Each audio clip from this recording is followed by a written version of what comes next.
Hi friends, இன்னைக்கு என்ன பார்க்க போறோம்னா எக் ரைஸ் செய்ய போறோம். ஃபர்ஸ்ட் எண்ணெய் ஊத்திக்கணும். எண்ணெய் ஊத்துனதுக்கு அப்புறம் உடைச்சிட்டு முட்டை ஊத்திக்கணும்.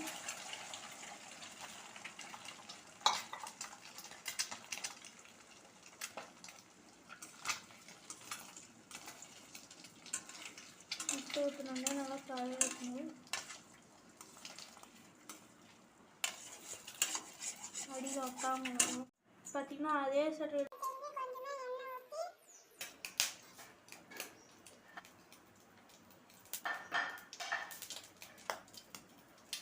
கடுகு பொரிஞ்சிருச்சு. பார்த்தீங்கன்னா வதக்கி முடிச்சுட்டு காய்கறி போட்டுக்கலாம். பார்த்தீங்கன்னா அது வந்து பீன்ஸு, கேரட்டு, முட்டைக்கோஸ், கருவேப்பிலை நல்லா வதக்கிக்கணும்.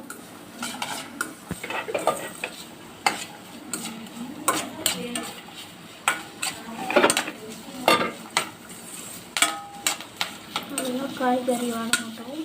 இப்போ தான் சிக்கன் பொடி, கறி மசாலா பொடி, உப்பு போட்டு நல்லா வதக்கிக்கணும்.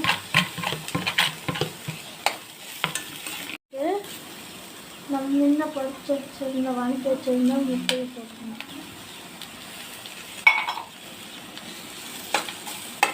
முட்டை போட்டு நல்லா கொஞ்சம் கலரி வைக்கணும்.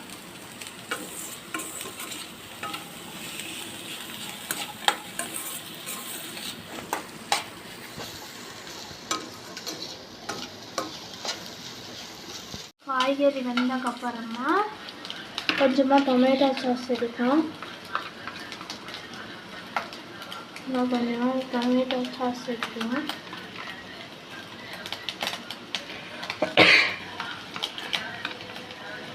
டொமேட்டோ சாஸு அப்புறம் சில்லி சாஸ் கொஞ்சம் சேர்த்துக்கலாம். சோயா சாஸ் கொஞ்சம் சேர்த்துக்கலாம். கொஞ்சம் சேர்த்துனோடனே நல்லா மிக்ஸ் பண்ணிக்கணும்.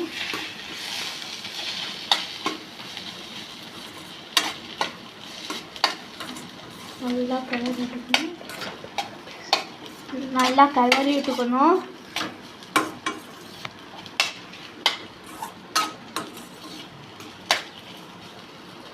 அப்படின்னா நல்லா காய்கறி போட்டது எல்லாமே நல்லா கலரி விட்டுக்கணும். சாஸ் ஊற்றினதெல்லாம் இப்போ பார்த்தீங்கன்னா சாப்பாடு போட்டு கிளறணும். வெள்ளை சாப்பாடு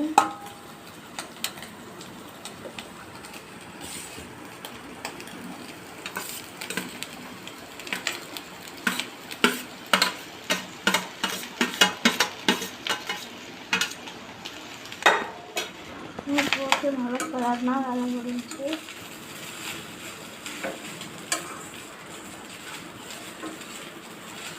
பார்த்தீங்கன்னா சாப்பாடு போட்டோன்னே கொஞ்சமாக மேலே பெப்பர் தூள் விட்டுக்கலாம்.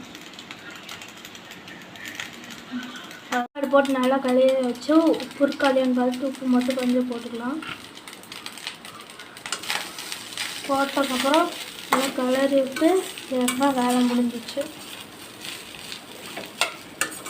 ஓகே ஃப்ரெண்ட்ஸ், பிடிச்சிருந்தா சப்ஸ்கிரைப் பண்ணுங்கள், லைக் பண்ணுங்கள், ஷேர் பண்ணுங்கள், மறக்காம கமெண்ட் பண்ணுங்கள். அடுத்த வீடியோ பார்க்கலாம். பாய்.